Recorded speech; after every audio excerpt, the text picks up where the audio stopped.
بسم اللہ الرحمن الرحیم۔ اللہ تبارک و تعالیٰ کے پاکیزہ ترین نام سے آغاز کرتے ہیں جو بہت مہربان نہایت رحم والا ہے۔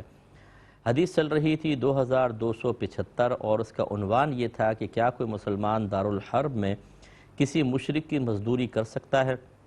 تو ہم نے پچھلے پروگرام میں دارالحرب کی تعریف آپ کو بتائی، اور پھر یہ ایک حدیث اس میں ذکر کی گئی ہے کہ حضرت خباب رضی اللہ تعالیٰ عنہ کہتے ہیں کہ ہجرت سے قبل یعنی مکے کے اندر کہتے ہیں کہ میں لوہار تھا، میں نے عاص بن وائل کا کوئی کام کیا، پھر میں اس سے ملا تو میں نے اس کے پاس جا کر اپنی اجرت کا مطالبہ کیا۔ اس نے کہا کہ نہیں، خدا کی قسم میں تمہیں اجرت نہیں دوں گا یہاں تک کہ تم محمد کا صلی اللہ علیہ وسلم انکار کرو۔ میں نے کہا سن، اللہ تعالیٰ کی قسم میں ان کا انکار نہیں کروں گا یہاں تک کہ تو مر جائے اور پھر تجھے اٹھایا جائے۔ یعنی یہ نہیں کہ اس کے بعد کر دوں گا، مراد یہ ہے کہ قیامت تک یہ تو نہیں ہو سکتا۔ اس نے کہا کہ کیا بے شک میں مروں گا پھر مجھے اٹھایا جائے گا؟ میں نے کہا ہاں۔ تو پھر اس نے اب وہ مذاق اڑاتے ہوئے کہا یا مذاق کرتے ہوئے کہا کہ پھر عنقریب میرا مال وہاں ہوگا اور میری اولاد بھی وہیں ہوگی تو میں تیرا وہیں جا کے قرضہ اتار دوں گا۔ تب اللہ تعالیٰ نے یہ آیت نازل فرمائی کہ کیا آپ نے اس شخص کو دیکھا جس نے ہماری آیتوں کے ساتھ کفر کیا، یعنی ان کا انکار کیا، اور کہا کہ مجھے ضرور مال اور اولاد دی جائے گی؟ سورہ مریم آیت نمبر 77۔ اس پر ہم آپ کو بتا رہے تھے کہ کافر کی نوکری اختیار کرنا یہ شرعاً منع نہیں ہوتا، بشرطے کہ اس میں مسلمان کے لیے، اسلام کے لیے کوئی ذلت یا حقارت کا پہلو نہ ہو، کسی ناجائز چیز میں تعاون نہ ہو تو ہم کر سکتے ہیں۔ اور پھر یہ بھی آپ کو بتایا تھا کہ کافر کا مال فرض کر لے کہ اس نے حرام طریقے سے، کیونکہ وہ تو قانون شرع کی پیروی کر کے نہیں کمائیں گے، ان کے نزدیک تو شراب کی اجرت بھی جائز ہے اور سب چیزیں، تو اگر وہ اس حرام مال سے آپ کو سیلری دیتا ہے، آپ نے کوئی چیز سیل کی اور اس نے جواب میں اس حرام مال میں سے کچھ آپ کو دیا، تو ہمارے لیے لینا بالکل جائز ہے، کیونکہ اس صورت میں ہم حرام مال نہیں لے رہے، ہمارے لیے وہ طیب اور حلال ہوگا، کیونکہ ہم سروس پرووائڈ کر رہے ہیں، اس کی ہم اجرت لے رہے ہیں یا سیلری لے رہے ہیں، ہم نے چیز دی ہے، اس چیز کا بدلہ لے رہے ہیں، وہ کیا دے رہا ہے وہ اس کا ہیڈیک ہے، ہمارے لیے لینا بالکل شرعاً جائز ہے۔ اب یہ دیکھیں اگر یہ اس مسئلے پہ لوگ عمل نہ کریں اور کہیں، یعنی کوئی ڈیڑھ ہوشیار آ جائے کہ نہیں یہ ہمیں تو حرام مال نہیں لینا چاہیے، تو میرے پیارے بھائی پھر کس طریقے سے آپ اپنی زندگی گزاریں گے؟ اس کا مطلب یہ ہے اگر آپ دکان کھولیں تو پہلے ہر آنے والے گاہک سے پوچھیں کہ جو تم چیز کے بدلے میں مال دے رہے ہو یہ کس طریقے سے کمایا، اس کو انٹرویو کرو، ہو سکتا ہے کہ وہ حرام طریقے سے کما رہا ہو، کیونکہ جس طریقے سے لوگوں کے علم کے فقدان کا عالم ہے کہ لوگوں کے پاس علم نہیں ہے، وہ غلط طریقے سے جھوٹ بول کر، رشوت لے کر، سود لے کر، بہت سارے دیگر حرام معاملات میں پڑھ کر پیسہ کما رہے ہیں، تو پھر تو آپ کو انٹرویو لینا چاہیے، کیونکہ آپ تو صاحب تقویٰ ہیں۔ کیسے لیں گے؟ اسی طریقے سے اگر آپ کسی ادارے میں کام کرتے ہیں، کوئی فیکٹری آپ نے جوائن کی ہے اور آپ کا جو مالک ہے وہ فرض کر لیں جو آپ کو سیلری دے رہا ہے وہ حرام سے دے رہا ہے، تو کیا آپ مزدوری کر کے پھر کہیں گے سیلری میں نہیں لیتا ہوں؟ یہ صحیح نہیں ہے۔ شرعی جو مطلب تقاضے ہیں اور شرعی اصول ہیں، یہ تقاضے اور یہ اصول تعلیم شرع کی روشنی میں ہمیں سیکھنے بھی چاہیے اور ان کے تقاضے کے مطابق عمل کرنا چاہیے۔ شرعی تقاضا یہی ہے کہ جب آپ نے ایک چیز دے دی تو آپ اس کے بدلے کے مستحق ہو گئے، آپ نے سروس پرووائڈ کی تو آپ سیلری کے مستحق ہیں۔ اب یہ نہ دیکھا جائے کہ وہ کہاں سے دے رہا ہے۔ فرض کر لیں ایک آدمی نے شراب بیچی اور آپ سے پھر کوئی جائز چیز لی اور وہی والے پیسے جو شراب کے اس نے کمائے تھے آپ کے ہاتھ میں دے دیے، آپ کے لیے بالکل طیب اور حلال ہے، وہ اس کے لیے لینا حرام تھا، وہ اس کے لیے دینا، اگر یہ مسلمان فرض کر لیں معاذ اللہ ایسا کرے تو اس کے لیے دینا، یہ اس پیسے کو استعمال کرنا اس کے لیے گناہ تھا، آپ کے لیے نہیں ہے۔ تو خلاصہ کلام یہ ہے کہ ہمیں یہ نہیں دیکھنا کہ کون کہاں سے یہ پیسہ دے رہا ہے، بلکہ ہمیں دیکھنا ہے کہ ہم کس کے بدلے میں لے رہے ہیں۔ تو اگر آپ اپنی سروس کے بدلے میں لے رہے ہیں، کوئی حلال اور طیب چیز آپ نے بیچی اس کے بدلے میں لے رہے ہیں، تو آپ کے لیے بالکل جائز ہے۔ اور پھر کفار آخرت میں اٹھنے کا انکار کیا کرتے تھے، اور اب بھی کرتے ہیں بہت سارے، وہ سمجھتے ہیں کہ شاید آخرت کچھ بھی نہیں ہے۔ بعض لوگوں نے یوں قیاس آرائی کی کہ اصل میں یہ کرپشن ختم کرنے کے لیے، کرائم ختم کرنے کے لیے ہمیں ایک آخرت میں اٹھنے کا ایک تصور دیا گیا کہ بھئی ڈے آف ججمنٹ ہے، اللہ کی بارگاہ میں پہنچو گے اور یہ ہوگا وہ ہوگا، تاکہ لوگ ڈر کر کرائم نہ کریں اور کرمنل نہ بن جائیں یا اور غلط کام نہ کریں۔ بالکل غلط۔ یہ باقاعدہ حصی طور پر ہوگا کہ ہم مر جائیں گے، مرنے کے بعد پھر سب کے سب دنیا ختم ہو جائے گی، ایک سور پھونکا جائے گا، ایک سینگ ہے، پیچھے سے پتلا آگے سے یہ موٹا جیسے سینگ ہوتا ہے، حضرت اسرافیل علیہ السلام اللہ کے حکم سے اس کو منہ میں لے کے کھڑے ہوئے ہیں، کیونکہ فرشتے کبھی نہیں تھکتے، وہ قیامت تک کھڑے رہیں گے۔ جیسے اللہ کی طرف سے حکم ہوگا وہ اس میں زور سے پھونک ماریں گے، زوردار چنگھاڑ کی آواز نکلے گی۔ اس وقت جتنی بھی چیزیں ہوں گی، جو زندہ ہوں گے سب مر جائیں گے، اور جو بے جان چیزیں ہیں اور اسی طرح یہ دیواریں اور سیارے سب آپس میں ٹکرا کر تباہ ہو جائیں گے، سب ختم ہو جائے گا۔ پھر اللہ تبارک و تعالی میدان حشر قائم کرے گا اور اسرافیل علیہ السلام کو پھر حکم دے گا کہ آپ سور پھونکیں، وہ دوبارہ اس میں پھونکیں گے۔ یہ زندگی بخش ایک طریقے سے سور ہوگا اور لوگ زندہ ہو کے اپنی قبروں سے اٹھیں گے۔ جو ریزہ ریزہ ہو چکے ہیں ان کے تمام اجزاء جسمانی ملیں گے، ان پہ ہڈیاں وغیرہ اور یہ جڑیں گی اور گوشت چڑھے گا، ایک دم جیتے جاگتے انسان ہو جائیں گے اور سب کے سب اللہ تعالیٰ کی بارگاہ میں پہنچیں گے۔ تمام جاندار جتنی چونٹیاں حضرت آدم علیہ السلام کے زمانے سے لے کر آج تک، وہ چونٹیاں، درندے، پرندے، چرندے، مچھلیاں جو کھا لیے گئے، وہ سب کے سب وہاں پہ موجود ہوں گے، کیونکہ ہر ایک کا حساب و کتاب ہے اور اللہ کی بارگاہ میں پہنچیں گے۔ اور پھر جو جانور ہوں گے ان کے حساب و کتاب کے بعد، ان کے حساب و کتاب کا مطلب یہ ہے وہ تو ویسے تو مکلف نہیں ہے، لیکن کسی ایک انسان نے کتے کو اگر مارا ہے، پتھر مار دیا، کسی جانور کی ٹانگ توڑ دی، کسی کو بھوکا پیاسا مارا، تو اللہ تبارک و تعالیٰ اس کو سزا دے گا وہاں کھڑا کر کے۔ اس کے بعد جب یہ حساب کتاب ہوگا تو تمام جانوروں کو مٹی میں ملا دیا جائے گا۔ صرف وہ جانور جن کے لیے اللہ نے حکم فرمایا ہے، نبی کریم صلی اللہ علیہ وسلم نے ان کے بارے میں نشاندہی فرمائی، وہ جنت میں جائیں گے۔ جیسے میرے آقا صلی اللہ علیہ وسلم کی اونٹنی، حضرت صالح علیہ السلام کی اونٹنی، ایسے اصحاب کہف کا جو کتا قطمیر تھا وہ جنت میں جائے گا، اور ایک روایت کے مطابق وہ انسانی شکل میں جنت میں جائے گا۔ تو یہ چند مخصوص چیزیں، باقی سارے جانور مٹی میں مل جائیں گے۔ پھر انسان جنت میں ہوں گے جو نیک مسلمان ہیں، اور یا گناہگار مسلمان بھی ہیں، اگر خدا نخواستہ وہ جہنم میں گیا تو جنت میں، اور پھر کافر جو ہیں وہ ہمیشہ ہمیشہ کے لیے جہنم میں۔ یہ عقیدہ، یہ نظریہ بڑا پختہ رکھیں۔ ڈے آف ججمنٹ یعنی بروز قیامت اللہ کی بارگاہ میں کھڑے ہو کر حساب و کتاب دینے والے دن کے بارے میں اچھی طریقے سے اپنے بچوں کو سمجھائیں، خود بھی اس عقیدے کو پختہ کریں۔ یہی وہ ایک عقیدہ ہے جو ہمیں گناہوں سے بچائے گا، یعنی یہ عقیدہ بہت زیادہ گناہوں سے بچائے گا، کیونکہ ہم جب مالی لین دین کرتے ہیں، جھوٹ بولتے ہیں، کسی کا مال کھاتے ہیں، امانتیں دبا لیتے ہیں، وراثت دبا لیتے ہیں، غصب کر لیتے ہیں، پراپرٹیز پہ قبضہ کر لیتے ہیں، ہم مطلب کوئی غریب ہوتا ہے، کمزور ہوتا ہے، اس کو مار پیٹ کروا کر اس کی زمینوں پہ قبضے کر لیے جاتے ہیں، تو یہ ڈے آف ججمنٹ ہمیں ہمارے اندر خوف پیدا کرتا ہے کہ بیٹا ابھی جتنے مرضی عیش کر لو، لیکن ایک وقت آئے گا تم اللہ کی بارگاہ میں کھڑے ہوگے، اور یہی کمزور مظلوم جس کو آج تم نے دبا دیا ہے، آج تم نے مار دیا ہے، کل یہ بڑا طاقتور ہو کر اللہ تبارک و تعالیٰ کی تائید و نصرت کے ساتھ کھڑا ہوگا اور اپنا حساب و کتاب لے گا، اور وہ جنت میں جائے گا اور تم جہنم میں جا رہے ہوگے۔ تو جتنے مجھے بھائی بہن سن رہے ہیں جنہوں نے کسی کا مال دبایا ہوا ہے، وراثتیں دبائی ہوئی ہیں، اور اس خوف کی وجہ سے مسئلہ ہی نہیں پوچھتے ہیں کہ کچھ دینا نہ پڑ جائے، وہ میدان محشر میں دینے کے لیے تیار ہو جائیں۔ جنہوں نے قرضے دبائے ہوئے ہیں اور باوجود قدرت کے نہیں دے رہے، کیا موت کا انتظار کر رہے ہیں؟ مرنے کے بعد آپ کے وارث تو قرضہ دیں گے نہیں۔ جب ابا جان نے قرضہ نہیں دیا تو اولاد کیسے اتنی فراخ دل ہو سکتی ہے کہ مال کی محبت دل سے نکال کے قرضہ لوٹا دے؟ ہمارے دل میں اتنی مال کی محبت ہوتی ہے، ہم بعض اوقات مارکیٹ کی پیمنٹس نہیں دیتے ہیں، دبا لیتے ہیں، ٹال مٹول سے کام لیتے ہیں، قرضے دبا لیتے ہیں۔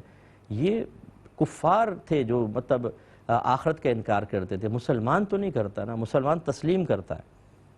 تو تسلیم کرنا صرف زبانی اقرار کے ساتھ نہ ہو، ہماری طبیعت اور ذہن بھی اس کو قبول کرے، کہ جب طبیعت اور ذہن کسی چیز کو قبول کرتی ہے تو اس کے تقاضے کے مطابق پھر عمل کے لیے بھی تیار ہوتی ہے، اور تقاضا یہ ہے کہ ہم ان خطاؤں گناہوں کو نہ کریں، ورنہ آخرت میں اس کا حساب و کتاب دینا ہوگا۔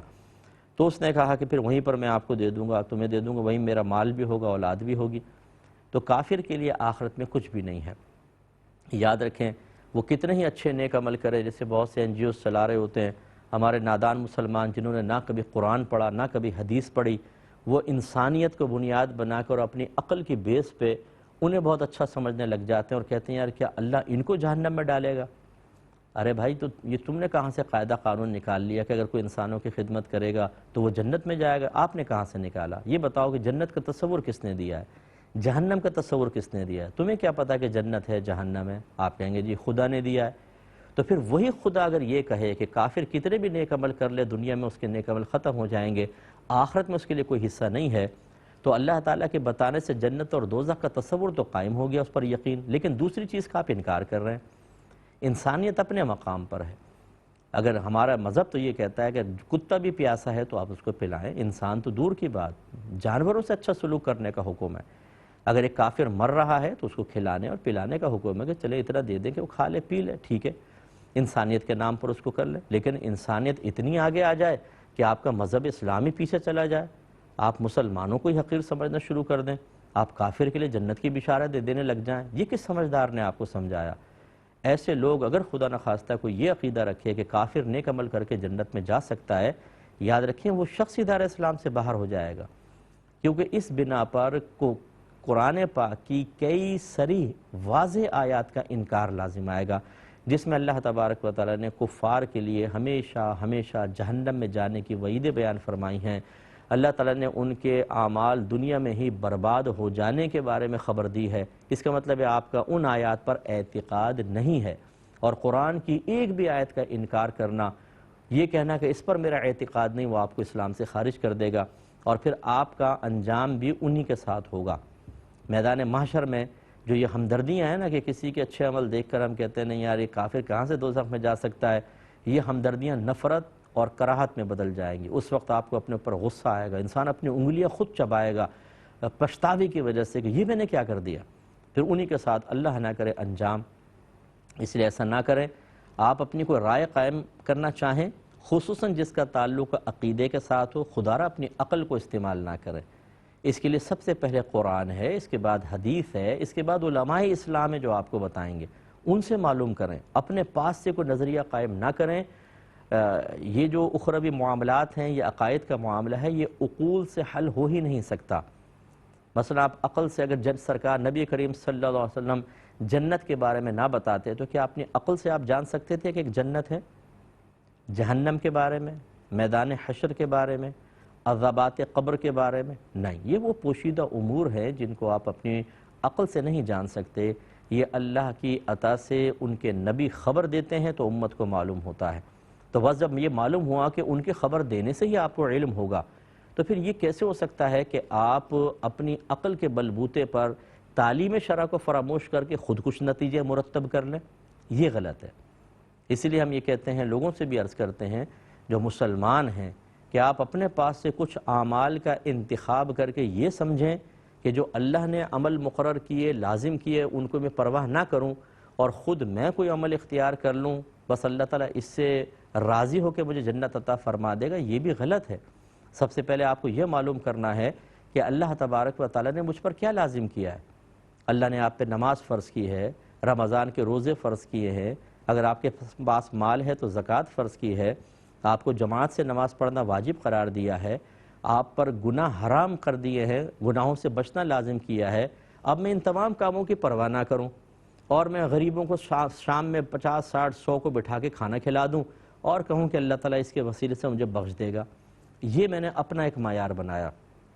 کہاں لکھا ہے قرآن یا حدیث میں کہ آپ نماز نہ پڑھیں، قرآن نہ پڑھیں، زکوٰۃ نہ دیں، حج نہ کریں حالانکہ فرض ہو گیا ہے، حرام سے نہ بچیں، 100 آدمیوں کو کھانا کھلا لو جنت میں چلے جاؤ گے؟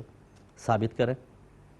تو یہ میں آپ کو سمجھا رہا ہوں کہ ایسے ہمارے بہت سارے مسلمان بھائی ہوتے ہیں جو اپنے آپ کو دھوکے میں مبتلا کرتے ہیں۔ ایک صاحب تھے، وہ کوئی نماز نہیں پڑھتے نہ کچھ کرتے تھے، لیکن سالانہ ایک مزار پہ عرس ہوتا تھا، وہاں جا کر بہت ساری آٹے کی بوریاں اور غلہ جمع کر کے وہاں جا کے لوگوں کو کھلائیں گے۔ اب یہ شیطانی دھوکہ ہے کہ اگر آپ وہاں جا کے کھلائیں گے، چلیں کھانا کھلانا اچھی بات ہے، لیکن یہ سوچنا کہ وہی کافی ہے، باقی پورے سال آپ غفلت میں گزار لیں، نہ اللہ کی مانیں نہ رسول کی مانیں، تو کیا آپ کا یہ خیال ہے کہ آپ وہاں جا کر کے کھانا کھلائیں گے تو صاحب مزار آپ سے راضی ہو کر آپ کے تمام گناہوں کے بارے میں سفارش کر دے کہ اللہ تعالیٰ سب کو نظر انداز کر دے کیونکہ میرے مزار پہ کھانا کھلایا ہے؟ قُلْ هَاتُوا بُرْهَانَكُمْ إِن كُنتُمْ صَادِقِينَ، اگر تم سچے ہو تو چلو اس پر دلیل پیش کر دو۔ اس لیے ایسا نہ کریں خدا را، جب آپ ایسا کریں گے تو آپ کی اولاد بھی خود ساختہ کوئی بھی نظریہ اپنے بارے میں قائم کر کے اور اللہ تعالیٰ سے اسی عمل پر نجات کی امید لگا کر اصل چیز کو چھوڑتی رہے گی، وبال آپ پر ہوگا۔ ایسا ہرگز نہ کریں۔ یہ کفار تھے، انہوں نے اپنے بڑوں کے جو نظریات تھے انہیں اختیار کیا، وہ باطل نظریات تھے، ان پہ چلتے رہے اور نجات کی امید لگا کر رکھی۔ ویسے تو وہ قائل ہی نہیں تھے کہ آخرت میں ہم اٹھائے جائیں گے، مطلب وہ سمجھتے تھے کہ بس اپنے بڑوں کے کہنے پہ چلیں گے۔ یہ سب صحیح ہے، یہی میجر مسٹیک ہے۔ اور یہ اس صورت میں ہوگی جب آپ غلط نظریے پہ چلتے رہیں گے اور وہی اپنی نسلوں کے اندر منتقل کریں گے، آپ بھی گئے اور آپ کی نسلیں بھی تباہ و برباد ہوں گی۔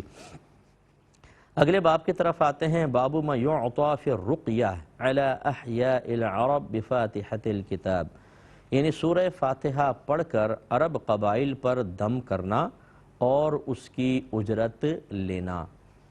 پہلے اس پر حدیث پاک سن لیں، پھر ہم دم کے بارے میں مزید عرض کریں گے۔ حدیث نمبر ہے 2200، اور حضرت ابو سعید رضی اللہ تعالی عنہ اس کے راوی ہیں۔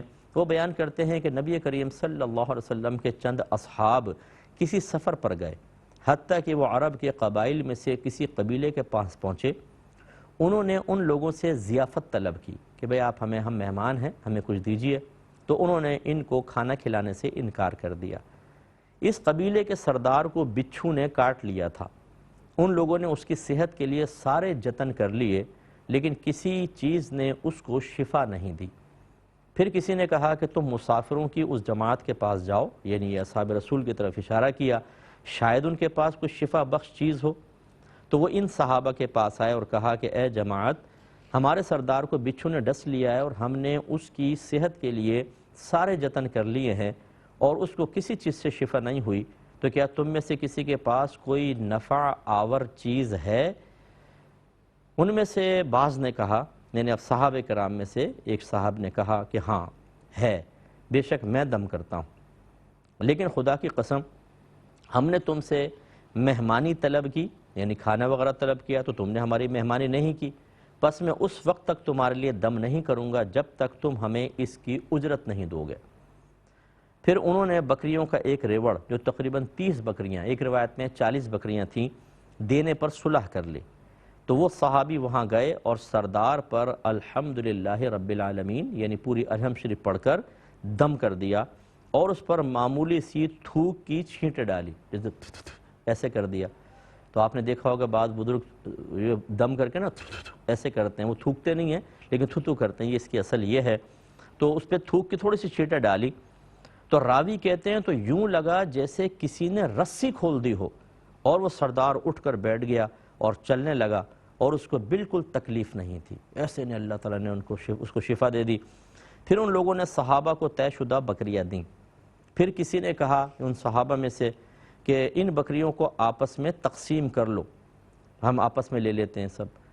تو جس شخص نے دم کیا تھا اس نے کہا ایسا نہ کرو، یہاں تک کہ ہم نبی کریم صلی اللہ علیہ وسلم کے پاس پہنچ جائیں اور آپ سے یہ قصہ بیان کریں، پھر دیکھیں کہ آپ ہمیں کیا حکم دیتے ہیں۔ یعنی ہم نے قرآن پڑھ کے دم کیا، اس کی اجرت تو لے لی، لیکن کیا یہ صحیح بھی ہے کہ نہیں، ذرا نبی کریم سے تو معلوم کر لیں، پھر بانٹ لیں گے۔ پھر وہ صحابہ رسول اللہ صلی اللہ علیہ وسلم کے پاس حاضر ہوئے اور آپ کے سامنے واقعہ بیان کیا۔ آپ نے فرمایا تم کو کیسے معلوم ہوا کہ سورہ فاتحہ دم ہے؟ پھر فرمایا تم نے ٹھیک کیا، ان بکریوں کو تقسیم کر لو اور اپنے حصوں کے ساتھ میرا حصہ بھی نکالو۔ پھر رسول اللہ مسکرا دیے۔ اس پر انشاءاللہ تبصرہ کریں گے نیکسٹ پروگرام میں۔ وآخر دعوانا ان الحمدللہ رب العالمین۔